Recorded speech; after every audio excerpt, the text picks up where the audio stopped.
최근 10불 26 스펙 문서의 introduce.scope 영역에 대해서 알아보도록 하겠습니다. 일단 scope라는 용어는 일반적으로 말하는 프로그램에 사용되는 그 용어가 아니고, 여기서는 이 문서가 어떤 대상으로, 누구를 대상으로 해서 작성된 문서인지를 언급한다는 내용입니다.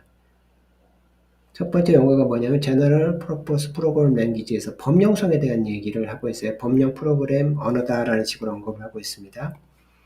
요 용어에는 나름대로 의미가 있습니다. C하고 C++의 언어가 만들어지기 바로 전에 세상을 지배하는 언어들이 있었습니다. 두 개의 거대한 양대 산맥 언어가 있었어요. 코볼이라는 언어가 있었습니다. 일단 이 코볼은 비즈니스 영역에서만 대상으로 해서 만든 전용 언어예요. 도메인 서스펙 랭귀지라고 부릅니다. 다른 영역에 대해서는 코딩을 못 짜고 이쪽만 전용으로 설계된 언어예요. 그 다음에가 포트란입니다. 포트란 언어가 있었는데 이게 이제 과학계산 쪽입니다. 도메인 서스펙 랭귀지 중에 이제 과학계산만 전문으로 하는 언어가 있었습니다. 그래서 세상을 지배하는 언어가 있었는데 그 언어들이 특정한 영역만을 대상으로 해서 만들어진 전용 언어였던 거예요. 그럴 때 이제 C나 C++이 등장하면서 우리 언어를 배우게 되면 어떤 영역이든지 다 쓸 수 있어. 네, 이렇게 철학을 바꾸는 거예요. 그러면서 범용 언어가 이제 등장하기 시작합니다. 그러면서 또 한 가지를 얘기하죠. 장비가 있는데 장비가 새로운 장비로 바뀌더라도 C나 C++를 배우게 되면 그냥 그대로 코딩을 그대로 해서 컴파일만 하면 돼. 범용성에 대한 얘기를 하게 됩니다. 그래서 이제 기존의 특정한 영역에 사용되는 특정 언어라는 메커니즘에서 일반화된 영역으로 이제 끌고 오게 되는 거예요. 포트란에 대한 역사를 잠시 보며 포트란은 1954년 IBM의 존 베커스라는 사람이 만든 언어입니다. C++를 만드신 분하고 같이 찍은 사진이 있어요. 아직도 찾아보시면.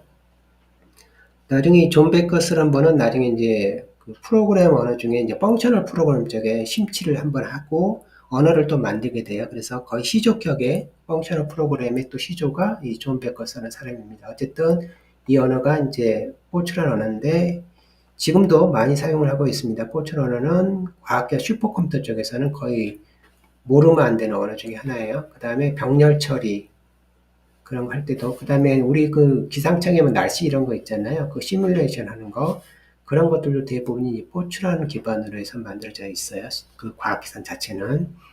아직도 그 슈퍼컴퓨터의 과학계산의 70%를 이 포트란이 감당을 하고 있습니다. 도메인 서스펙 랭귀지고요. 그 다음 코볼 같은 경우를 보게 되면 코볼은 1959년에 만들어졌네요. 그 다음에 이것도 역시 뭐 오래전에 만들어졌는데 도메인 서스펙 랭귀지 중에 이제 비즈니스 데이터 처리 쪽만 전용으로 해서 그 당시 때는 그 계산을 하는 경우가 많았거든요. 그 돈 관련된 그때 이제 이걸 많이 사용했습니다.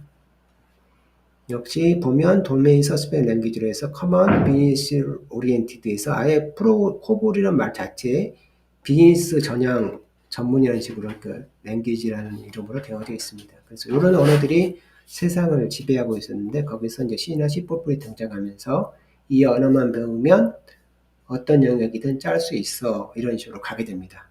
그래서 그게 그대로 이 철학으로 일단 들어오는 거예요.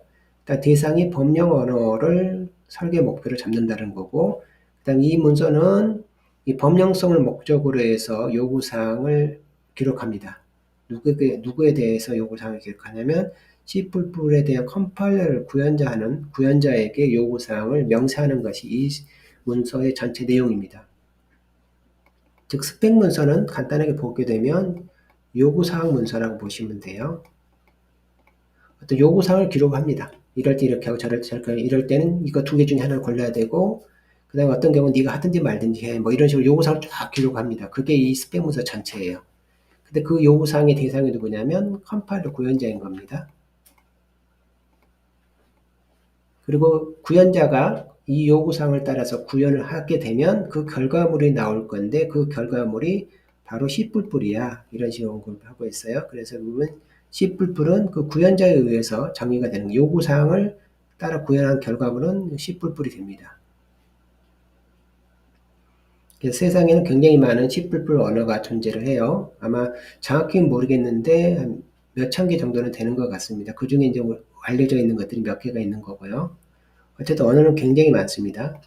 이 표준이 등장하게 된 배경도 나름 이유가 있습니다. 특히 이제 이 국제 표준으로 가게 된 데는 배경이 있는데, 허브 셔터가 나중에 이제 C++ 만드신 분을 한번 찾아가요. 찾아가서 얘기를 한 내용이 뭐냐면, C++이 이게 명세서가 없다 보니까 구현자들이 다양한 형식으로 변형을 해서 C++를 이렇게 여러 갈래로 만드는 사항이 발생을 해서 문제가 되는 사항이 발생해요. 그래서 이 부분을 어떻게든 해결을 해야 되겠다 해서 이제 그 얘기를 합니다. 그러면서 나중에 그 국제 표준으로 가게 돼요. 그 당시 때 이미 그 얘기를 할 때에 미국에 사용하는 C++ 표준이 있었습니다. 근데 그 있는 상태에서도 이게 미국만으로 해서는 문제가 된다 그래서 이제 국제 표준으로 나중에 옮겨가는 과정이 있습니다. 그래서 그러한 요구사항을 기록을 해서 컴파일러 구현자가 유사하게 이 요구사항을 따르게 되면 거의 유사한 제품들이 나올 거잖아요. 그 제품들을 묶어서 이제 C++ 표준이다, C++ 표준을 구현했다라고 이렇게 얘기를 하는 겁니다.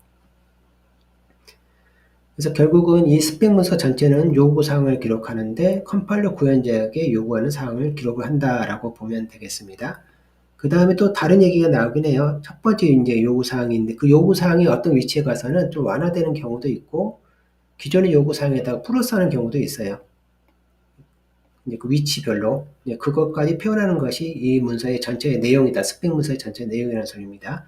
결국 스펙 문서는 프로그래머를 위해서 작성한 것은 아니에요. 정확히 따지면 컴파일러를 만드는 컴파일러 구현자에게 요구사항을 전달할 용도로 작성이 되는 겁니다. 그래서 이 요구사항에 이제 다양한 형태가 등장을 합니다. 예를 들어서 뭐 3가지 방법이 있는데 이 중에 하나를 컴파일러 구현자가 선택을 해야 돼. 이런 경우가 있죠. 그런 경우는 이제 unspecified라고 부릅니다. 지정은 되어 있지 않다. 그렇지만 3개 중에 하나는 골라야 돼. 이런 식으로 하는 경우가 있고, 또 어떤 경우는 이런 사항이 되면 어떤 것도 요구하지 않을게. 어떤 것도 네가 따를 필요가 없어. 요구사항에 대해서. 이런 경우를 뭐라고 부르냐면 undefined behavior라고 부릅니다. 나중에 등장하겠지만, 그래서 요구사항을 어떻게 하느냐에 따라서 다양한 방법이 있는 거예요. 그다음 어떤 요구사항들은 기본적으로 구현해도 되고 안 해도 돼. 그거를 네가 알아서 따라서 해. 뭐 컴파일러 구현자가 필요하면 하고 안 해도 돼. 이런 식으로 하는 경우도 있거든요. 이거를 이제 implementation defined에서 이 구현자가 알아서 결정하는 경우도 있어요. 그러니까 이런 식으로 요구사항에 따라서 다양한 형태가 등장하게 됩니다. 이런 거를 이제 기록하는 것이 이 스펙 문서의 가장 기본적인 취지라는 거고요. 프로그래머는 그러면 이제 어떻게 될까요? 일단 프로그래머라는 용어 자체가 이 스펙 문서에는 등장하지 않습니다. 대신 이제 프로그램이라는 이름으로 등장해요. 프로그램은 이렇게 해야 된다 이런 식으로 얘기를 해요. 이 경우는 뭐냐면 프로그래머가 이걸 따라야 된다는 소리를 이제 이렇게 표현을 해요. 때에 따라서는 이제 이 어떤 그 요구사항이 둘 쪽에 다 걸치는 경우도 있습니다. 임플리먼테이션은 이렇게 구현을 해야 되고, 프로그래머가 만약에, 이제 프로그래머가 임플리먼테이션을 간혹 대체하는 경우가 있어요. 그걸 이제 replacement function이라고 하는데, 어떤 펑션이 있는데, 그 펑션을 프로그래머가 직접 구현하는 경우가 있어요. 그런 경우에 대해서는 이제 스펙 문서가 어떻게 언급하냐면, 임플리먼테이션도 이렇게 따라야 되지만, 프로그램도 이걸 따라야 돼. 이런 식으로 요구사항을 좀 확장을 시켜요. 둘 다 따라야 된다는 식으로. 이럴 때 이제 뭐가 등장하냐면, 이제 프로그램이라는 용어가 등장합니다. 결국 스펙 문서에서는 그 프로그램이라는 말은 없어요.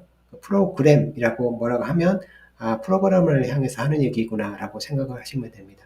근데 거의 그거마저도 몇 개 없습니다. 실험 문서상에. 가장 많이 등장하는 거는 임플리먼테이션이에요. 스펙 문서는 이런 목적으로 만들어진 겁니다.